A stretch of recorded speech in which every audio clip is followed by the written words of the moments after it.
คือหลังจากที่วลาเนาะตั้งงบประมาณไว้เนาะเงินของทางแม่ถอนแก้วมื้อนั้นเด้อเพิ่นตั้งไว้อยู่100แล้วก็สิได้ส่วนหนึ่งเด้อสิได้แบ่งเอาไปซื้ออันเสื้อผ้าเด้อคนละชุดเนาะกับเจ้าเนาะเอาเสื้อมากระแลงเอาบ่แม่เฒ่าเอาบ่ได้เลือกดอกอันนี้เนาะเจ้าได้ซะเอาบ่มากระแลงบ้าแล้วเขา เจ้าอยากได้เสื้อแบบใดอยากได้บ่บ่อีแม่น่ะเจ้าอยากได้อยู่เนาะอยากได้แหละอันน่ะสิซื้อให้เด้อโดยคนละชุดเนาะอันนี้เป็นเงินของเพิ่นแต่แรกที่อันเวลาตั้งไว้แล้วก็ผู้ที่มีผู้ใหญ่อีกท่านหนึ่งเด้อผู้ที่ว่าเพิ่นซื้อข้าวของแหละเพิ่นซื้อข้าวให้เจ้าเป็นเบื้องต้นเนาะในเบื้องต้นที่เพิ่นซื้อให้100ตะกี้เด้อก็คือทางอัน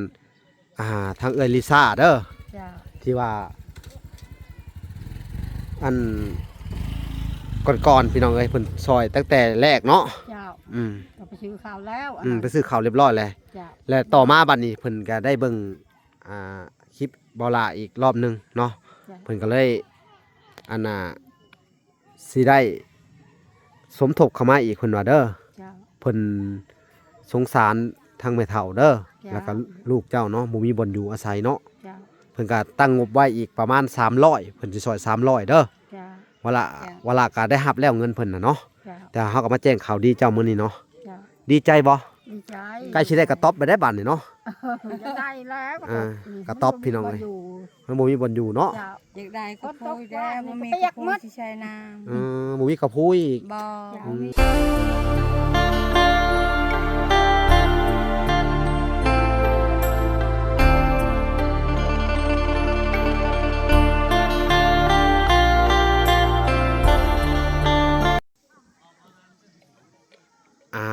โอเคพี่น้องเอ้ยเนาะ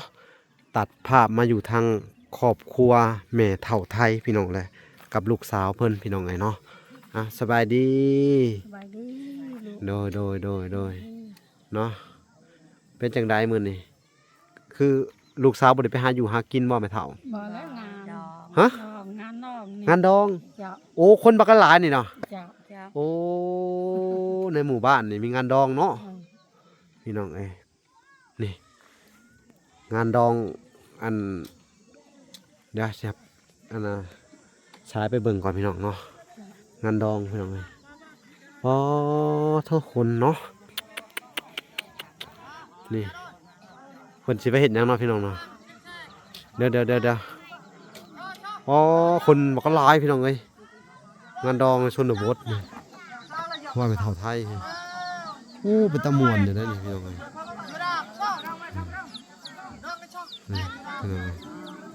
เดี๋ยวเวลาสิเขาไปอัปเดตมึงพี่น้องเลยพี่น้องเลยพี่น้องเลยก็คือว่าไปสวยงานดองเนาะแสดงว่าลูกหลานเขาไม่เท่าได้เอาผัวนี่เนาะเอาผัวบ่หรือว่าเอาเมียเอาผัวบ้านได้นี่ฮะสกูใกล้บ่ใกล้แล้วผักเซผมเซไปเนาะขาดองหลายปานได้น่ะหลายจังเอาคนทุกลูกเอ้ยคนทุกเนาะเอากันเนาะคือสิมัน10 ล้านมาเท่านั้นขาดองอันไหน10 ล้านเนาะหัวควายบ่มีหัวควายบ่มีคือมีแต่ข้าวของกินเอาว่าดีๆดูลูกว่ามีงัวเจ้าว่าบ่มีมันต้องต้องงัว2 โตแล้วว่าเจ้าว่าบ่มีงัวบ่แม่นแล้วซะเข้าว่าบ่มีข่อยก็บ่ได้บ่มีแสดงว่างัว2 โตเงิน10 ล้านคือทางอันอีแม่นี่ไปซอยเวียกเขาเนาะเนาะซอยเวียกเขาโดยไปใช้แล้วค่อยนอนอยู่ในเฮือนเจ้าก็บ่ได้ไปใช้เนาะนอนอยู่ในเฮือนพี่น้องทางแม่เฒ่าไทยเนาะมื้อเช้าแล้วจังไปหาเขาไปผูกแขนบ่หรือว่าไปยินดีนำเขาซื่อผูกแขนชงโดยเนาะส่งเพิ่นว่าพี่น้องคือว่าแขกคนก็มาหลายเนาะเบิดหลายอันนี้มื้อหลายเบิดบ้านนี่เนาะเพิ่นหาเนาะบ้านนั้นมีหมดเฮาก็บ่เคยเห็นงานดองครั้งนี้เนาะเดี๋ยวสิไป อันน่ะเบิ่งพี่น้องเอ้ยเดี๋ยวสิไปถ่ายเบิ่งเนาะ จ้ะ เนาะก็คือหลังจากที่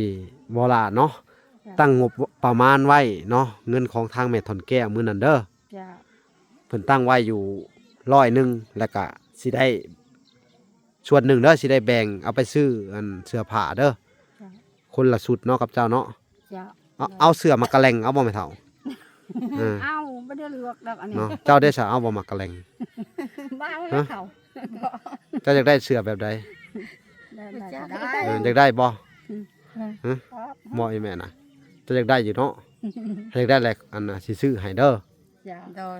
คนละชุดเนาะ จ้ะ อันนี้เป็นเงินของเพิ่นแต่แรกๆที่อันเวลาตั้งไว้แล้วก็ผู้ที่มีผู้ใหญ่อีกทานหนึ่งเด้อ จ้ะ ผู้ที่ว่าเพิ่นซื้อข้าวของแหละเพิ่นซื้อข้าวให้เจ้าเป็นเบื้องต้นเนาะ จ้ะ ในเบื้องต้นที่เพิ่นซื้อให้100ตะกี้เด้อ จ้ะ ก็คือทางอันทางเอยลิซ่าเด้อ จ้ะ ที่ว่าอันก่อนๆพี่น้องเอ้ยเพิ่นซอยตั้งแต่แรกเนาะ เจ้า อืม ก็ไปซื้อข้าวแล้วอัน อืม นั้น ไปซื้อข้าวเรียบร้อยแล้ว จ้ะ และต่อมาบัดนี้เพิ่นก็ได้เบิ่งคลิปบอลาอีกรอบหนึงเนาะ จ้ะ เพิ่นก็เลยอันน่ะสิได้สมทบเข้ามาอีกเพิ่นว่าเด้อ จ้ะ เพิ่นสงสารทางแม่เฒ่าเด้อ จ้ะ แล้วก็ลูกเจ้าเนาะบ่มีบ่อนอยู่อาศัยเนาะ จ้ะ เพิ่นก็ตั้งงบไว้อีกประมาณ300เพิ่นสิซอย300เด้อ จ้ะ ว่าละก็ได้รับแล้วเงินเพิ่นน่ะเนาะ จ้ะ แต่เฮาก็มาแจ้งข่าวดีเจ้ามื้อนี้เนาะ จ้ะ ดีใจบ่ ดีใจ ใกล้สิได้กระต๊อบไปได้บัดนี้เนาะ จะได้แล้ว กระต๊อบพี่น้องเอ้ย มันบ่มีบ่อนอยู่เนาะ จ้ะ อยากได้ก็พูด ว่า ได้บ่มี ไปอยาก ก็ มั พู ด ดที่ใช้น้ บ่มีข้าวพูอีก ำบ่ จ้ะ บ่มี บ่มีแสดงว่าพี่น้องเอ้ยก็ยังขาดแคลนหลายอย่างอยู่ในทางทุนเจ้านี่เนาะ แม่ความแล้วลูก อื ก็จะอยู่ดอก ม ได้ อ้าว จ้ะ พี่น้องเอ้ยก็คือว่างบทั้งเบิดก็สิถึกอยู่ประมาณ300เนาะ300กว่าๆเนาะเพราะว่าอีกอันน่ะอีก100อ่ะของแม่ทอนแก้วเพิ่นก็ให้หักออกไปซื้อเสื้อผ้านำแน่เนาะ จ้ะ แล้วก็ซื้อสังกะสีไว้เพิ่นว่าเนาะ จ้ะ และของทางอันเอ้ยลิซ่าทางบลาก็สิได้ไปสั่งเสาสั่งหยังไว้เด้อ จ้ะ สั่งเสามาให้เจ้าเนาะ จ้ะ แต่ว่าในกระต๊อบครั้งนี้พี่น้องมันก็ยังสิขาดหลายอย่างอยู่พี่น้องเอ้ย จ้ะ น่าจะงบให้กระต๊อบนี่น่าจะ700-800เนาะ บ่แม่นมันน้อย บ่แม่น800ดอลเลยได้ นะ บ่แม่นน้อยๆเนาะ แม่นความ เพราะว่าเราต้องสั่งเป็นแป้นเนาะ จ้ะ เส้นผาแป้นปูเนาะแล้วก็แป้นแอมเนาะ จ้ะ หน้าต่างประตูอิหยังหลายอย่างอะไรเนาะ จ้ะ ก็สิใช้งบประมาณหลายอยู่พี่น้องพอสมควรเนาะ จ้ะ ก็ประมาณ700-800หรือ1,000พี่น้องเอ้ยเนาะ อืม คาดว่าเนาะเพราะว่าถ้าได้ซ้ำนี้ก็โอเคเนาะถ้าว่าหลักเกษตรซ้ำมีเนาะ จ้ะ คือหมายความว่าสิไปสั่งเอาเสาก่อนสำคัญเนาะแล้วสังกะสี จ้ะ คือค้างเนาะพอได้มุงหลังคาก่อนเนาะ จ้ะ ก็มาแจ้งข่าวดีแหละมื้อนี้เด้อ จ้ะ ก็มีข่าวดีเข้ามาจากทางอันผู้ใหญ่ใจดีที่เอ็นดูเมตตาสงสารเด้อ โอ้ยเา ครอบครัว สงสารทุกอย่าง โดย สงสารคนเฮา เนาะ อืม เราก็สงสารเจ้าแหละแม่ทุก จ้ะ กินข้าวกินปลาหรือบ่นี่ กินแล้ว กินกับหยังอันนี้ กินกันหรือไม่ แกงลูกไม้ไผไปหา ลูกสาวนั่นแหละไป โอ้ แต่เช้า จะไปเด็กเด็กผู้ เออ เจ้า ไปหาทางใดหน่อไม้ ใช่ ทาง นะ เซ่ โอเซ่ หน่อมาทางใด อันนี้ อ๋อ มัน โถ่ มาตกแห้งตกแห้งชิอุดพี่ฉัน ก็ได้ หน่อไม้ ได้หวานนี่ เนาะ หวานนี่เขาเงียบ นี่ ๆ หน่อไม้บ่สำแคนนี่ เออ หน่อไม้ขาวบ่ เออ ข้าว อ๋อโถ่ อันนั้น หน่อนางขาวเนาะ ก็ได้ หน่อดิน ก็ได้ กำลังออกแล้วยามนี่เนาะฝนตกอีกรอบหนึงนี่โอ้ ดอกลูกเอ้ยบ้านนี้ เนาะมืดเนาะอืม บ่ได้กินลงมา ดีไปสู่มือเนาะ ไปชุ่มแม่ อืมโดพี่น้องเอ้ยอ่ะคือว่าเจะสิไปซอยดองเขาบ่บัดนี้หรือได เจ้าไปช่วย แล้วแล้ว แล้วแหละไปเฮ็ดหยังไปล้างถ้วยล้างจาน เออ เนาะ แล้วหมดแล้ว อืม กินเขาเลย มือถึกยังมือดำ น้ำด ฮะ น้ำดำยอมอันนั้นทาย ๆน้ำยำนอนพาย ำเออ อ๋อเขาคิดว่าถึกไม้ทับแต่บ่แม่นเนาะพี่น้องโอ้ ยอมพาย ย่อมพายสิต่ำบ่ เจ้า เออ โอ้แต่เก่าแต่ ล้าง แต่ ต แต่เก่าเจ้าก็ต่ำบ่แม่เฒ่าเจ้าต่ำมันหยังแต่เก่า ำต ตั้มฉินตั้มแพร่ตั้มประหม โอ้ เดี๋ยวนี้บ่บ่ยังเฮ็ดลูกเอ้ย เป็นอะไรเจ็บหลังเจ็บแอว เจ็บหลังเจ็บแอวกับพ่อหนุ่ยพ่อใส่อยู่ พี่น้องเอ้ย บ่เฮ็ดสอน เนาะ ให้ลูกมันก็ยาแหละ พอได้อยู่ได้กินน่ะเนาะ อยู่ได้กินแล้วพ่อ คือทั้งอีแม่เพิ่นนี่ก็บ่มีลูกบ่มีลูกเนาะ บ่มีผัว บ่มีผัว ตั้มเป็นหมด อื ลูกก็เป็น แต่ตะกี้นี่คือเจ้าก็หากะมาตัดสินใจเอาผัวบางหันคนแรกซ้ำผัวกันเนาะ เจ้า ก็เลยเอาผัวตอนอันน่ะอายุเฮาหลายซั่นซะ เนาะ เฮาแก่แล้ว อายุเฮาแก่แหละก็เลยคือสิบ่มีลูกมีเต้านํเขาเนาะ ได้ เจ้าก็ได้เนาะ มีอยู่คันแนวอยากได้ลูกเราชัก เราซัก ยากอืม อื เบิ่งมัน ม อยากอยู่นํเขาก็บ่พอสิกว้างขวาง อื ครับกิน ม ยาไป กินยาไปว่าซั่นบ่ อืม โอ้โดยเนาะยันมาเป็นภาระอีกเนาะ เจ้า อืมจักสิว่าจังไดพี่น้องเอ้ยอันนี้ก็ในมุมมองของวลาคิดเนาะ เจ้า ถ้าเรามีก็ดีอยู่ก็สิได้เลี้ยงทุกเจ้าอีกต่อไปถ้าสมมุตินะ เจ้า ถ้าบ่มีก็บ่เป็นหยังก็เขาก็ทุกข์ยากอยู่แล้วเนาะ เจ้า มันก็มี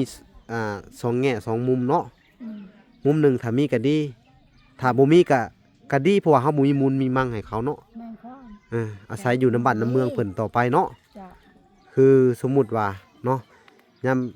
เฒ่ายามอันนั้นไปก็คือไปสิแลได้เจ้าหากินเนาะ เจ้า ปัญญามเจ้าเฒ่าเด้เจ้าสิเฮ็ดได้สัตว์ ให้ สมมุติ ให้อีกสิหา ไปสิหาอีกบัดนี้นะมันนี่แหละมันก็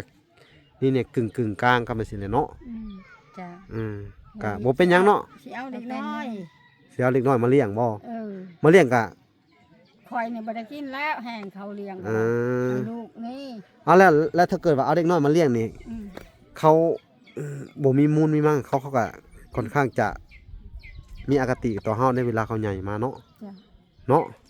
นั่นนะ หรือว่าสิอยู่กันแบบสิก็โอเคบ่หรือว่า อ จังได ยู่คันเอากับอยู่เลยละ เนาะเอาลองเบิ่งเนาะเผื่อบุญ ผู้นี้ชุดข่อยเลยต่อผู้นี้ชุดผู้นี้ เออ ให้เมื่อเอาเมื่อเครื่องของที่เรือให้มาข่อยหั่น อื ให้ ม เขา โดย ทำไม่ได้กับอยู่ช่องแม่ลูกนะ โด เช่น ย นั้นนะ หักในช่วงนี้ให้เฮาอยู่กัน